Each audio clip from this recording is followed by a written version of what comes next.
What's up, dudes? Welcome back to another episode of Rhomas Men's Team. Pretty simple. We are a group of guys helping each other make progress towards each other's goals.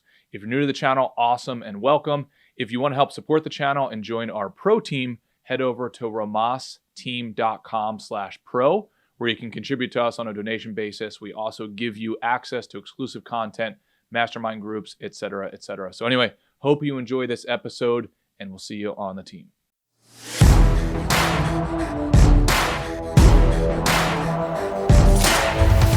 Joe Rogan, so here I am. Kyle, what's up, Beast? I'm doing great so far. Woke up on the wrong side of the bed, but I'm not letting that stop me right now. I'm here, right? That's right. That's right. And MFG, what's up, my friend? Oh, it's another day living the dream, boy. Right. So MFG, if you're down for it, why don't you show the dudes what you're working on? We always want to showcase projects and trophies that guys have earned and or are working on earning. What do you got going on, dude?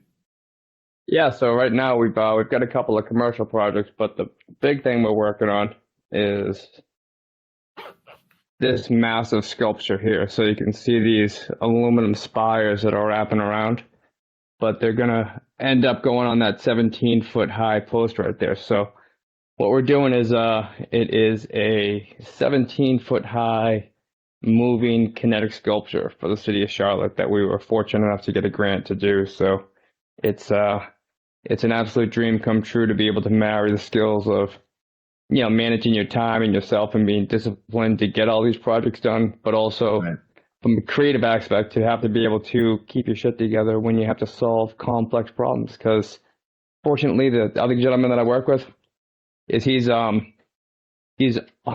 willing to take on a project where we don't know how we're going to do it. Yeah. We figure it out, and it's really such a divorce from the corporate structure of things, because we could be more profitable and make more money right now focusing on production stuff, but it's so exciting to be part of something kind of pushing the limits, much like this group, you know? Hell yeah, absolutely. And then, so where, because I'm a knuckle dragging ape when it comes to this stuff. So you're creating this big structure, and then where are you gonna put it?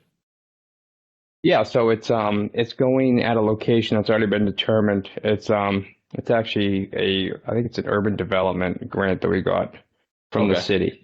Yeah, so we did some early this year. We did some for like a kind of rundown part of the city. We did these giant planters that wrapped like essentially living pillars.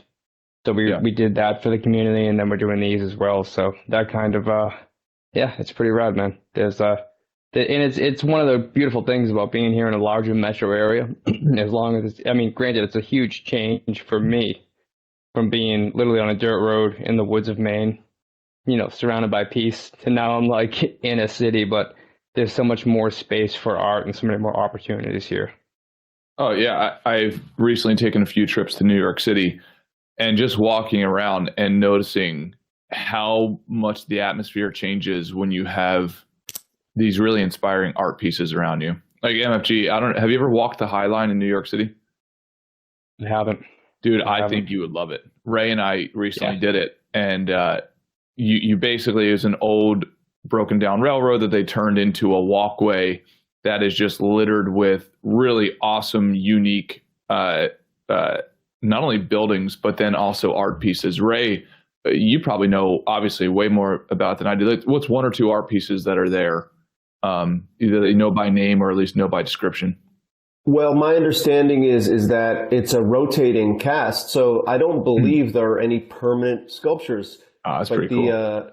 So the High Line is a rail line elevated that used to come into the meatpacking district, and collect the meat and bring it out to the rest of the city, state, country. And once the advent of trucking and refrigerated trucking, I suppose, made that so much easier,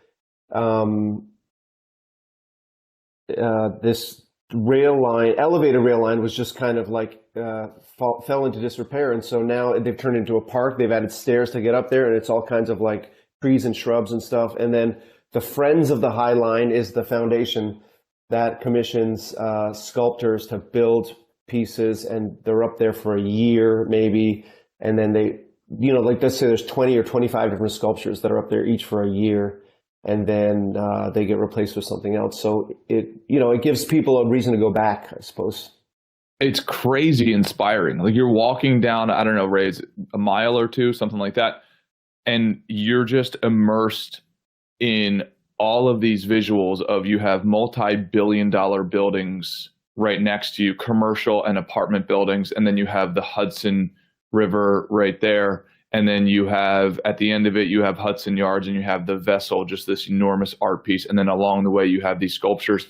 I mean, I guess just organically here, the theme maybe of today is how do you immerse yourself in inspiration so that you can be motivated and see like the heights that humans have reached, and men have reached, and perhaps that you could push even further. MFG, where do you go for inspiration? I mean, I enjoy making things hard. I find that to be inspiring in itself. You know what I mean? Just choosing to like lately I've decided that I'm no longer going to heat the van at night. So it's like just so everybody knows. So what he said is no longer going to heat the van that he lives in. For anybody who's unfamiliar with the MFG saga. So okay, let's hear more. Yeah, so because when you realize that the things around you, like when you start to parse away what you actually do and don't need, like it's more comfortable with heat, but I'm not getting frostbite when it's cold. You know what I mean? I can just sleep under the blankets, Fortunately, I got a 90-pound pit bull that keeps me pretty warm. But when you start to parse those things away and then you revisit your life with the same lens, and it's like, where are the things that I can, I heard somebody say it years ago, but it's like addition by subtraction.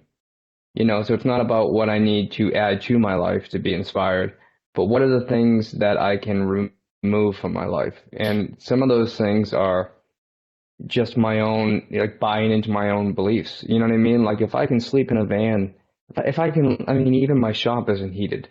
So it's like, I'm just cold all the time in the winter. But if I can do that, then, what else can I go without? You know what I mean? Yeah. And I've also, it's getting close to summertime, so I've started to do a little bit of a cut as well. So it's another kind of great exercise for me is when I get real tight with my diet and just only eat one meal a day, like no snacks, no nothing, and just keep it super, super clean, like, black coffee, water, Like, and beef right now. And that's just it, but when you see that, it's like, okay, so I'm capable of so much more in the rest of my life.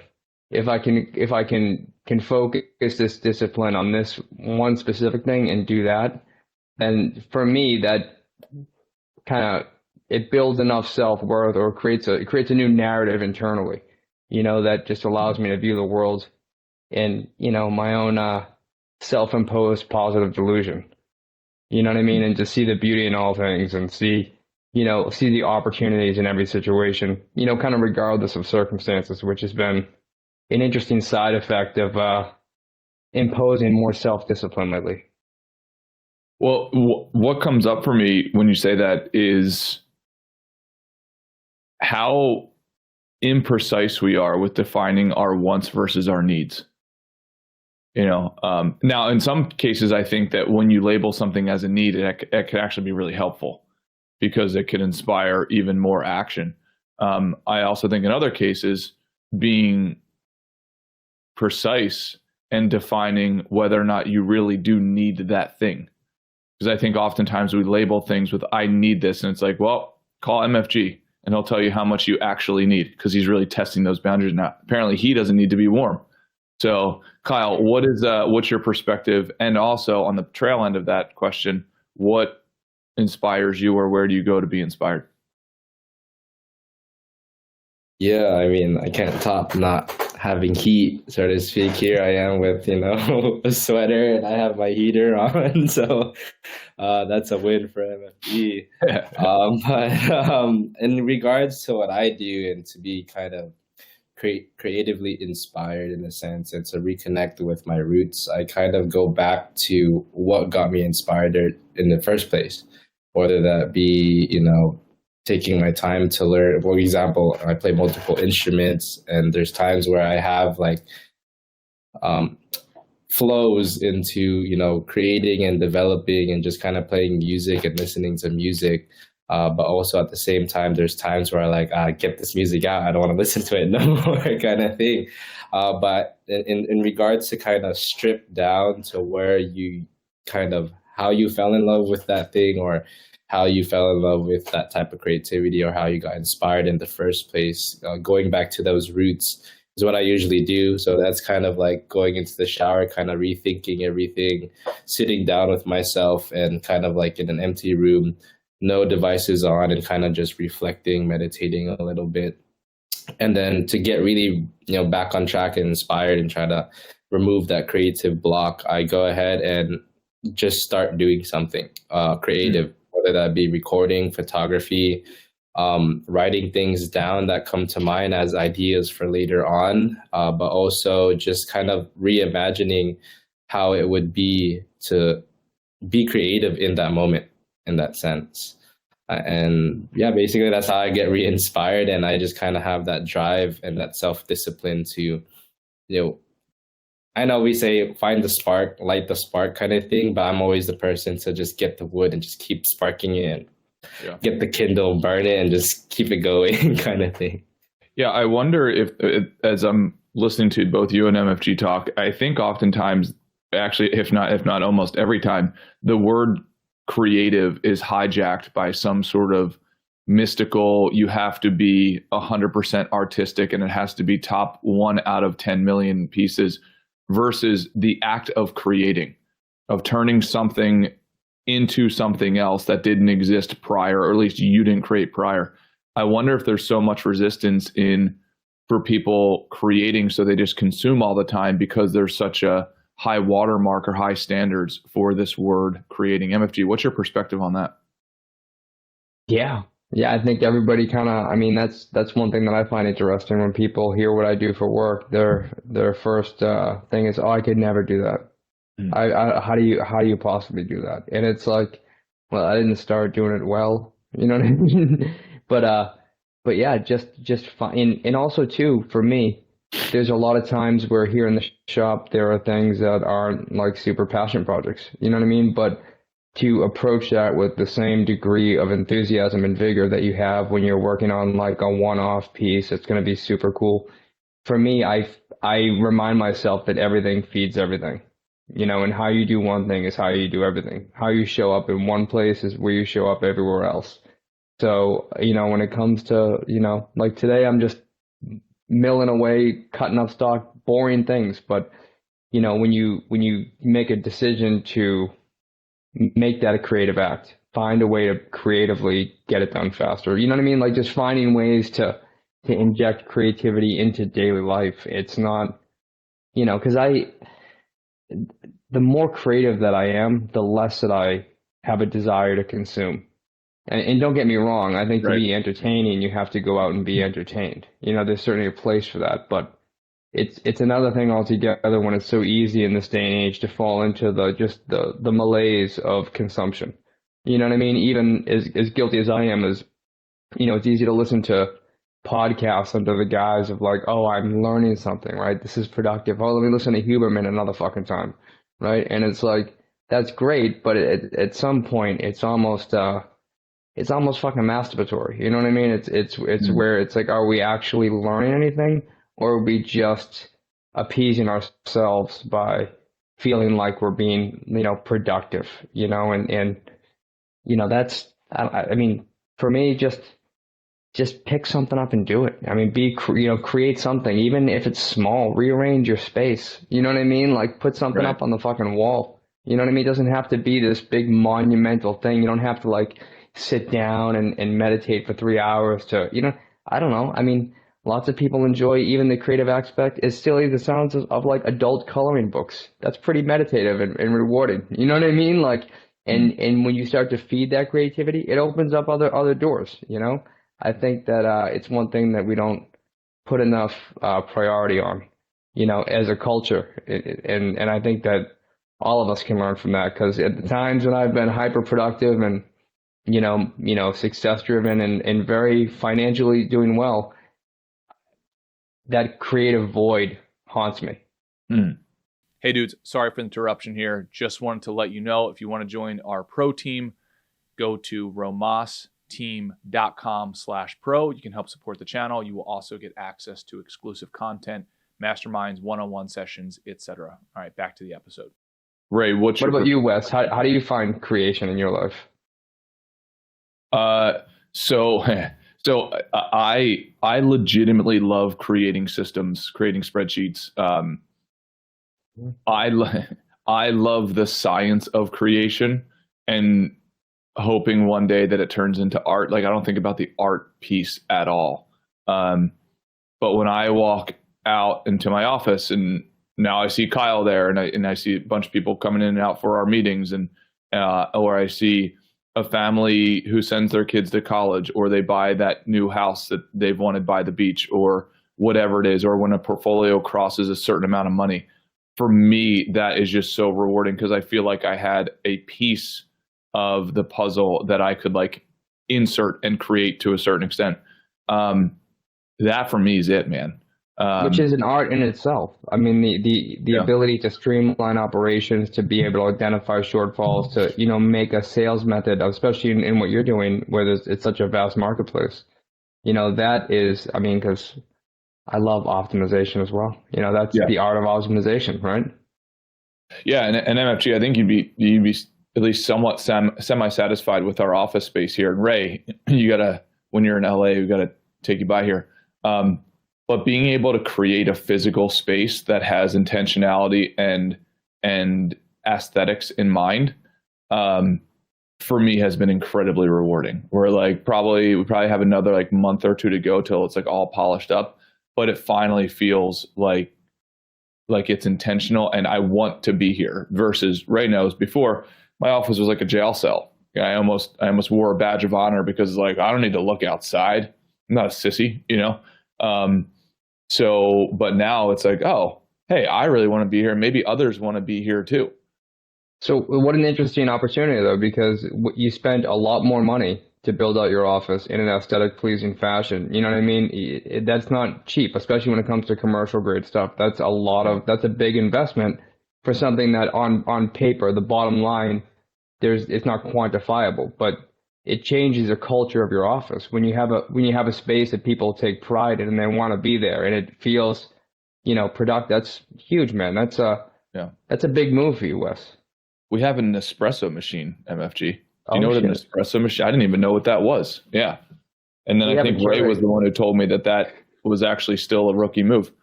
But yeah, man, I'd be like, 5 years ago, I would have told you that all of this stuff is for people who can afford to waste their time.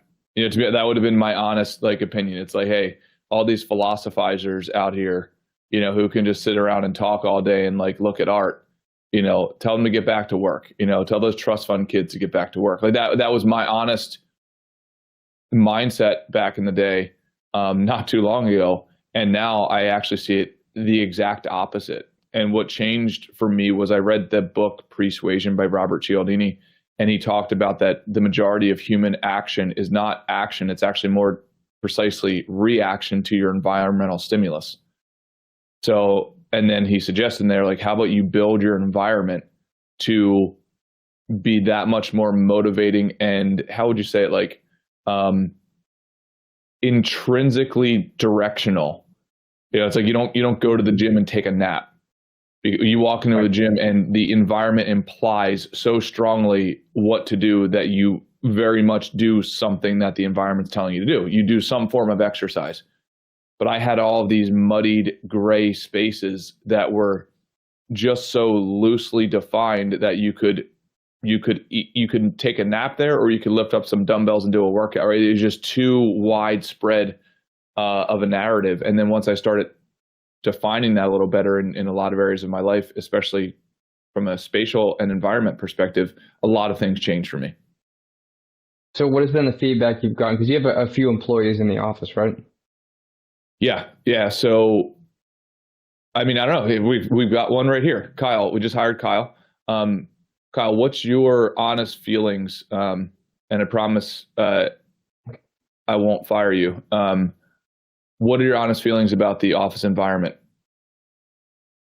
As soon as I entered it, it really felt welcoming, as if I want to be here, stay here. And then after hearing all the other blueprints in the sense, and I was like, wow, there's a lot that's gonna be good here. Yeah, we're gonna do MFG. We're gonna do something like, I'm trying to create create a vibe of a combination of almost like, well, let's say like an upscale WeWork. So imagine like an upscale home mixed with a wealth management firm, mixed with like a co-work, like a WeWorking space. So our next thing that we're going to build out, in my opinion, we have a phenomenal view of like mountain ranges and so on off in the distance. And then you also have, sort of a small city, the city of Irvine, California. So these skyscrapers, it's not Manhattan level skyscrapers, but these cool skyscrapers over on the left-hand side. But anyway, there's just this space right now that has that beautiful view, and it, ceiling, the windows come down about halfway to the ground. So we're going to fill that space with like a bar top height, table with some stools. So that way we can take advantage of that work, and it's a little bit more of an inspiring space. So we'll have to have you and your dog over here sometime, and you can grade it. Hell yeah, man! We'll have to get you a mini Atlas Shrug sculpture. Oh, dude, yeah. That thing, I think I showed you guys. Actually, Wes, just send me some of your contest photos, and we'll model it after you with the world on your back. How would that be?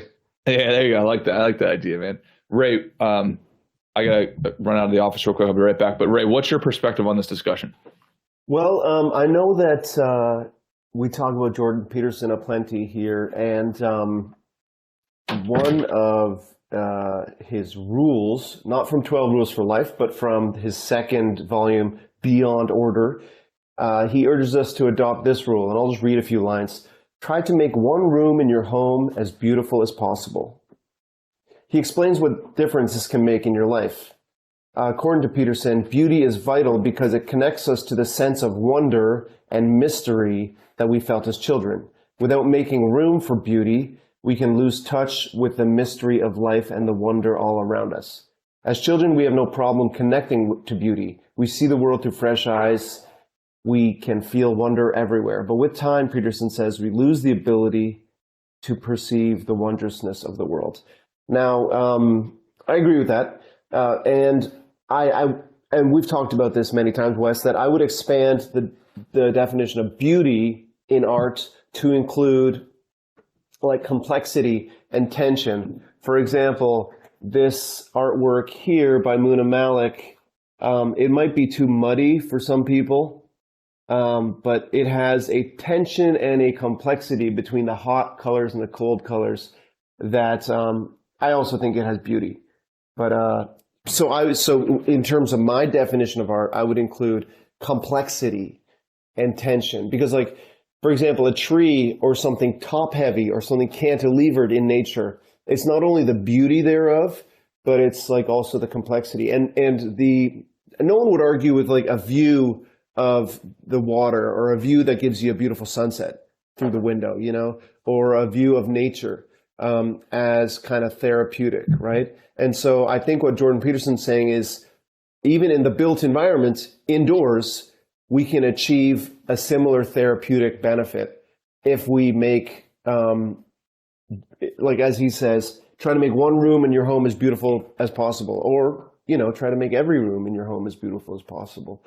Another way you can do it through art is that you can have an autobiographical art collection that kind of tells a story of your life, your journey through art. For example, this thing that I've got framed over here, I think it was this work of art here. It was only 25 or 50 bucks, but it was a special edition that an artist made at an art fair, and I got it framed. The frame cost more than the art, but I look at that and I'm reminded of my journey, right? So a $50 work of art kind of like, you know, it tells me the story of my journey. And then another part of beauty, like creating inspiration and beauty in your life, is through cultivating relationships. For example, the artwork that MFG made for you that hangs in either your home or your office, Wes.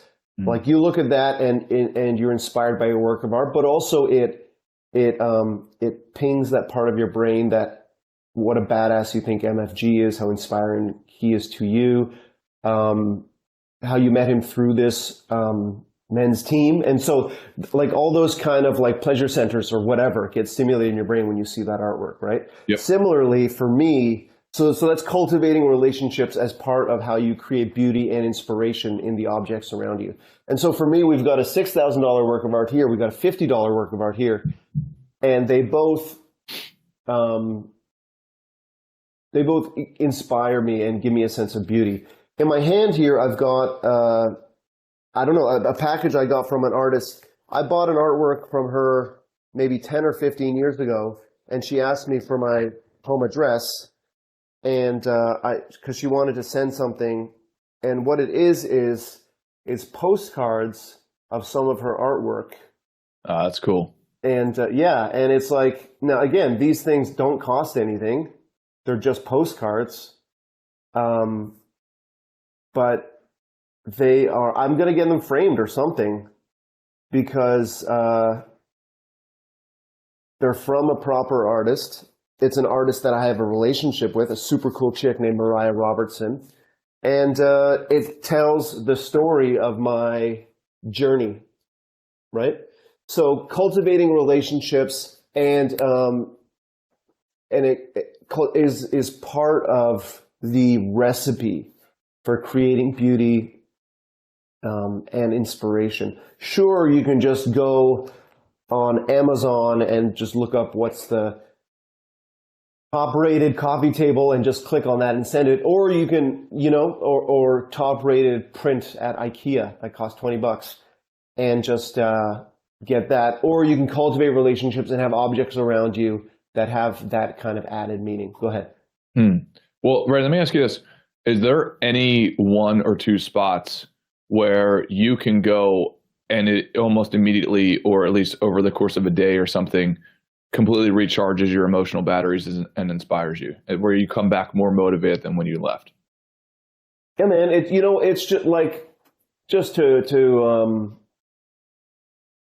channel MFG, just walking anywhere, like now if I was navigating, like I wouldn't walk into a subway station at rush hour and like trying to but like if I walk outdoors, have my eyes on the horizon, just naturally, look around, look in people's homes, look in their gardens, look at the trees, look at a hawk flying by. Just the act of walking outside for 10 or 15 minutes always recharges my batteries. If my wife or, another close person to me is having a meltdown, I basically march them at gunpoint outside and force them to do a 15-minute walk around the neighborhood. And there's never been an occasion where that hasn't been the kind of medicine that is required. Yeah. I find that as I've gotten more into interior design, restaurants have just been incredibly inspiring to me. Before, it just all used to melt into the background and be white noise as I was just like searching for calories. But now I go into certain restaurants like, wow, interesting. Why did they use that fixture? Why did they put that sort of design on the wall? Why do they use this tone of lighting? Which, dude, by the way, lighting, I feel like I've just discovered it. It's unbelievable. The difference that you can make a room from just using a different type of light bulb. And don't even get me started on light fixtures. This has just been a wild ride for me as a 37-year-old male. And boys, you want to always go with yellow lights, which is also known as warm lights, not blue lights, which is also known as cold lights. So like LED lights these days, like the most modern lights in a bus or on a street lamp are all this kind of bright white, kind of blue whites, and you know, there's nothing sexy about that. When you open the door to your apartment and bring a woman in for dinner, and it looks like she's getting her driver's license renewed, you know, at the DMV. Don't even get me started on color temperature, Wes. Yeah, man, you want warm yellow light. Now, like the light bulb behind Wes, that kind of Edison bulb is the kind of casual term for it. That is the most extreme version of a yellow, warm light. You don't have to look like a time traveler or whatever, like Wes is trying to go for here. But you can get regular looking light bulbs with the yellow lights. If you take one piece of advice away from this men's group, let that be it.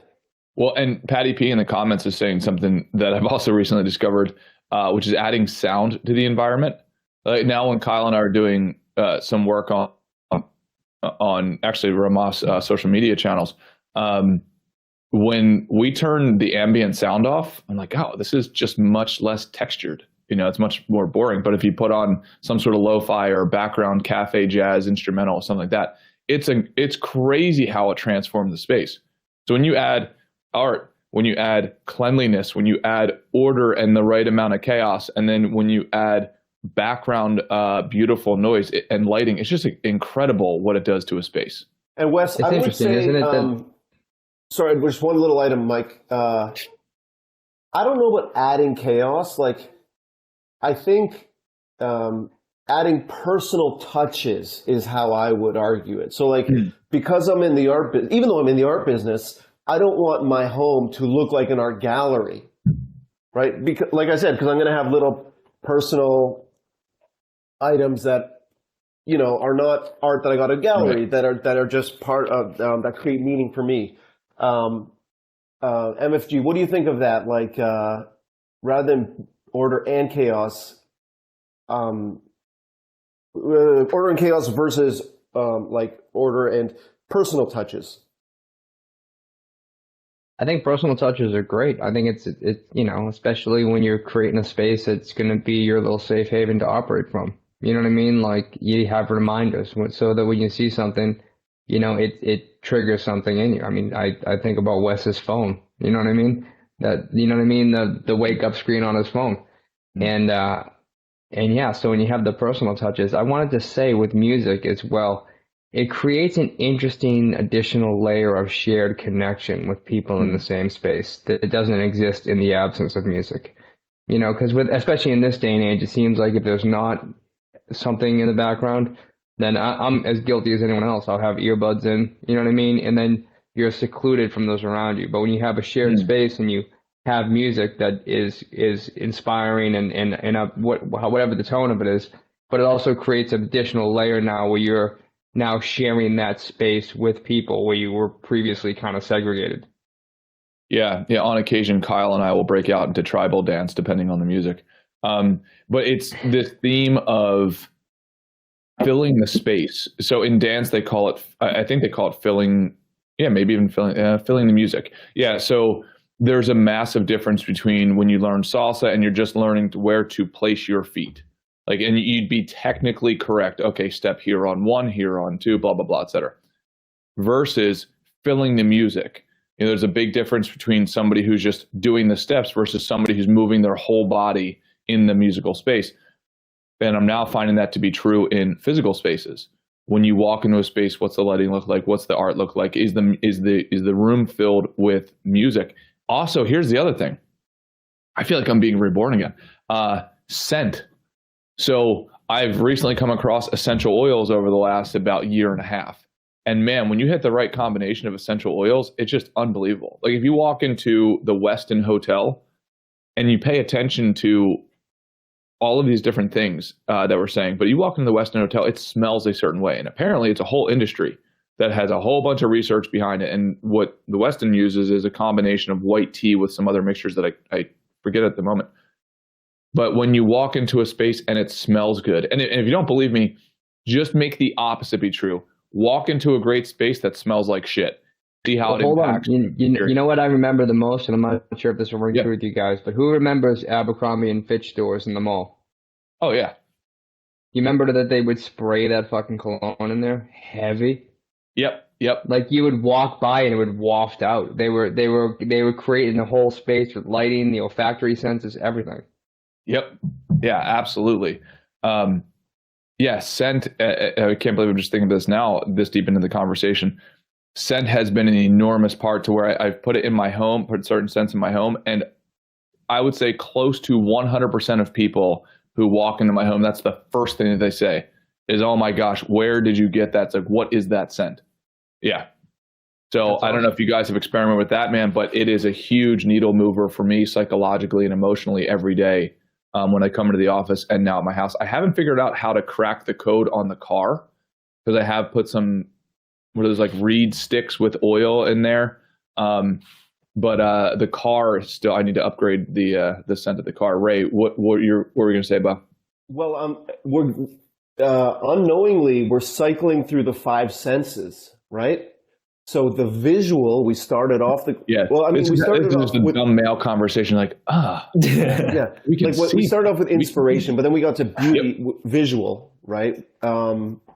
Then we went to scent, right? Like using room diffusers or whatever to get a nice smell in there. What are some of the other? And then we talked about music, right? Yep. The sound, and then I suppose touch would be right. That would be raising the game again. Well, And and so- apparently texture is a really big thing in interior design. And we know what it's like, especially you start paying attention to this stuff. When something looks really good, then you go to pick it up and you're like, oh, this is just a hollow version of that thing. And it just decreases the impact of it a little bit. Yeah, man. I mean, I can say at least my beautiful space is my room, and I try to pimp it out. I even made this own drawing canvas myself. Oh, nice, man. Digitally on Photoshop. Yeah. Stuff like And that. Kyle, walk us through the emotions. As silly as it sounds, like what does that private space mean for you? And why is it important that you keep it the way you have it? Yeah, I mean, I try to find, in a sense, to make my room a way of inspiring, whether that be creatively or having a place where, I can put it at any angle in the camera sense and it looks good quality regardless. I can face it this way, I can make it face the other way towards, my hanger, my racks. You can see right here with all my jacket stuff. Yeah. Here's my PCs and everything. In that sense, the vibe that I go for is more of like a Japandi industrial vibe, a very kind of high in texture, high in nature. And I think to be grounded again, we gotta, like Ray said, walk outside. Being grounded in nature is the biggest part of being creative, in a sense.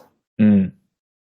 Yeah. And MFG, you were just showing us something that you created. What is that? Oh yeah, well, talking about texture, man, it changes everything. I mean, this is a prototype for some custom hardware that I'm making, like door handles essentially, but taking it from a piece of just flat steel and creating all the texture and depth.